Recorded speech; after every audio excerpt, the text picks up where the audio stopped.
పోనీ మీరు తెలుగు ఆయనకు అవార్డు ఇచ్చుకోవాలనుకుంటే ఆయన తెలుగు సినిమాలు ఏమన్నా చూసుకొని తెలుగులో ఇచ్చుకోండి. వద్దు, మాకు వద్దా మచ్చ అని చెప్పేసి. నమస్తే.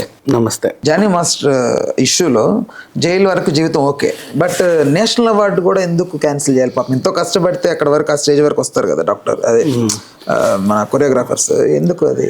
నీకు అవార్డు అనౌన్స్ చేసిన పాపానికి మా రాష్ట్రానికి ఎందుకు మచ్చ తెస్తున్నావు? నడిగర్ సంఘం ఆవేదన. ఇప్పుడు నువ్వు తమిళ్లో ఏదో ఎలగబెట్టావు కదా అని చెప్పి నీకు అవార్డు ప్రకటించావు, ఓకేనా? నువ్వు తెలుగులో ఇంకేదో ఎలగబెట్టినందుకు నువ్వు వార్తకు ఎక్కావు.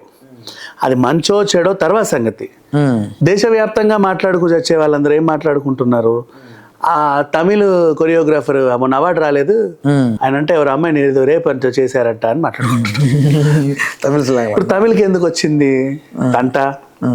వీళ్ళేమో కంప్లైంట్ పెట్టారు, మీరేదో నేషనల్ అవార్డు అనౌన్స్ చేశారు, మా రాష్ట్రం తరఫున పలానోడికి అనౌన్స్ చేశారు. వాడు ఎక్కడికో ఏ ఉత్తరాఖండ్కో లేక మేఘాలయకో ఏ ఆంధ్రాకో ఎక్కడికో పోయి ఏదో రాజకార్యం వెలగబెట్టాడు. అందరు కూడా మా తమిళ మీద నిందలేస్తున్నారు. అంటే మిగతా రాష్ట్రంలో ఉన్న కొరియోగ్రాఫర్స్ ఇప్పుడు 10 మంది పోటీ పడితే నీకు వచ్చింది, ఆ మిగతా 9 మంది ఎందుకు అనర్హులు? వాళ్ళ మీద ఎలాంటి మచ్చలేదు, పైగా వాళ్ళు అద్భుతంగా చేశారు. వాళ్ళకి ఇవ్వకుండా ఈ మచ్చుండోని ఎందుకు ఇస్తున్నారు? పైగా వీడి కేసులో ఆల్రెడీ ఇలాంటి కేసు ఇంతకు ముందు ఉంది వీడిపైన, అప్పుడు కూడా నిందితుడిగా చేర్చారు. మళ్ళీ ఇప్పుడు ఇంకోటి వచ్చింది అంటే నా మారలా, తరచూ ఇదే చేస్తున్నాడు. ఇలాంటి వాళ్ళకి మీరు పురస్కారాలు ఇచ్చి మా రాష్ట్ర పరువు ఎందుకు తీస్తున్నారు? పోనీ మీరు తెలుగు ఆయనకు అవార్డు ఇచ్చుకోవాలనుకుంటే ఆయన తెలుగు సినిమాలు ఏమన్నా చూసుకొని తెలుగులో ఇచ్చుకోండి. వద్దు, మాకు వద్దా మచ్చ అని చెప్పేసి వీళ్ళందరూ అర్జీ పెట్టుకుంటే క్యాన్సిల్ చేసి పడేశారు. అది జరిగింది. దానికి ఎందుకు ఇప్పుడు అంతా కూడా డాన్సర్లు వీళ్ళంతా కూడా కొంచెం చెప్తున్నారు, అంటే తీసి ఉండకూడదు కదా. నాకు అదే అనిపించింది, ఎందుకు ఉండకూడదు కరెక్టే. కాకపోతే ఏంటంటే నీకు ఇప్పుడు తెలుగులో పుష్పకే అవార్డు వచ్చింది అనుకో, నువ్వేదో రాజకారం ఎలగబెట్టావు, ఎవడేమనుకోడు. నువ్వు నీకు అవార్డు ప్రకటించింది సిక్కేమో మేఘాలయో ప్రకటించింది, అక్కడ ఏదో ఎలగబెట్టావని. నువ్వు అక్కడ నుంచి అవార్డు తీసుకొచ్చి ఇక్కడ ఏదో చేసావు. మిగతా రాష్ట్రం వాళ్ళందరూ అడుగుతున్నారు, దే ఆర్ క్వశ్చన్ అంటే రేస్ చేస్తున్నారు వాయిస్. హిందీ ఓడొచ్చి ఆ లిస్ట్లో నా పేరు కూడా ఉంది కదండి, నేను ఎందుకు అర్హుడిని కాదు, ఇట్లాంటి వాడికి ఎందుకు ఇచ్చారు, అట్లాంటి వాడికి ఇచ్చారు, నాలాంటి వాడికి ఎందుకు ఇవ్వరు? నాకు ఇస్తే నేను ఇట్లా బాగుపడతాను కదా, మా ఇండస్ట్రీకి కూడా మంచి పేరు తెచ్చినోడిని అవుతా కదా. ఇట్లా వాళ్ళందరూ చూసుకుంటే ఎందుకు వచ్చిన గొడవ అని చెప్పి క్యాన్సిల్ చేసి పడేసాను. సరే, ఇంకంతకు మించి ఇప్పుడు జానీ మాస్టర్ ఏం జరిగింది అని చెప్పగలుగుతారా? కొంచెం ఏమీ లేదు, బెయిల్ కోసం పాపం అవార్డు తీసుకుంటాను నేను, నాకు అదేదో వచ్చింది అని చెప్పేసి అన్నాడు. నీకు ఇవ్వరంట బాబు, తీసుకెళ్ళి నువ్వు మళ్ళీ లోపలికి వెళ్ళు అని చెప్పారు. ఎందుకు ఇవ్వరంట అంటే నువ్వు చేసిన పని వాళ్ళకి నచ్చలేదంట, ఇవ్వరంట. వెళ్ళాడు మళ్ళీ జైలుకి. ఇంకేముంటుంది, ఏమీ లేదు పెద్దగా. 10th వరకు ఉంది, మరి ఇప్పుడు మళ్ళీ లోపలేసారో లేదో నాకు తెలియదు. 4 రోజులు అయితే ఇచ్చారు అవార్డు కోసం, సెలవులు అయితే ప్రకటించేసారు. ఇప్పుడు కోర్టు నుంచి నీకు సెలవు వచ్చిన తర్వాత మళ్ళీ వెనక్కి తీసుకోవడం ఉండదు, మళ్ళీ మనం ఏదో పెట్టుకోవాలి అక్కడ.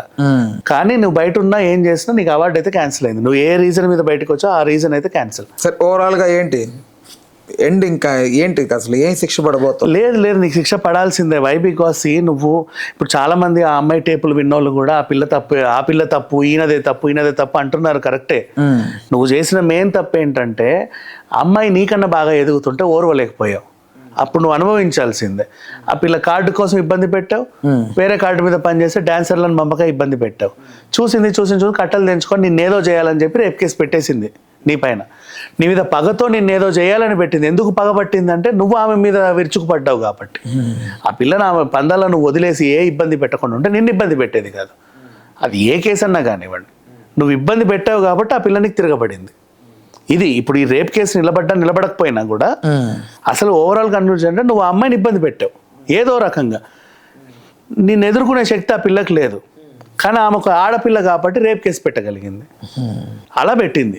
ఏదైనా సరే వాట్ ఎవర్, కానీ నిన్నేదో చేయాలనే ఆవిడ ఉంది. ఆమెకు అంత పగ ఎందుకంటే ఇచ్చింది కూడా నువ్వే. నువ్వు ఇబ్బంది పెట్టావు కాబట్టి నీ మీద పగబట్టింది.